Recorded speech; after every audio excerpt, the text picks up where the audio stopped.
উপস্থিত সকলকে আন্তরিক ধন্যবাদ, শুভেচ্ছা।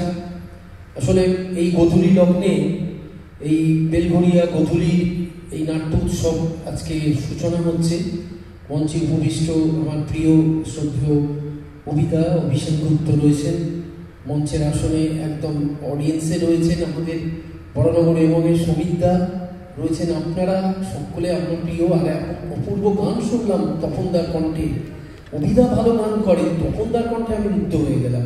খুব ভালো লাগলো সন্ধ্যেটা, এবং এই আমি আশা করব হল ভরবে, কিন্তু সকাল থেকে মনটা খুব ভারাক্রান্ত।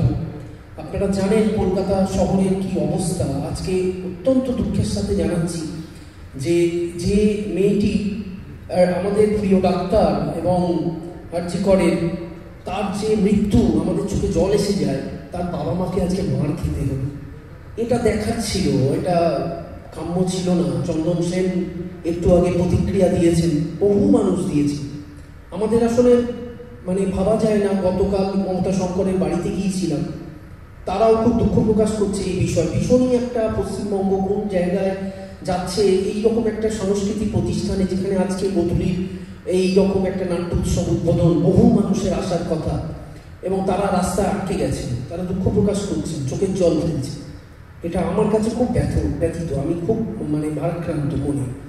আমি ভাবতে পারছি না যে এরকম একটা অবস্থা হতে পারে পশ্চিমবঙ্গে, যে প্রতিদিন মানুষের সঙ্গে মিশি।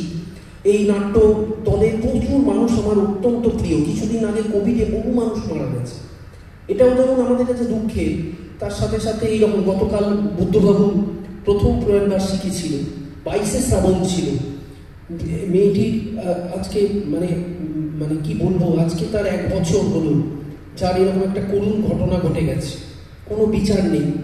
তো আমি সব কিছুকে মিলিয়ে ছোট্ট একটি কবিতা আমি বলছি, গতকাল লিখেছি। আমি এই নাট্য উৎসবে এসে এই কথাটা বলা উচিত ছিল না, তবু বলছি। আমি এই নাট্য দল আরও সার্থক হোক। 6টি নাটক আছে, আশা করব আজকে যেরকম হল ভরবে, আগামীকালও হল ভরে যাবে। তো আমি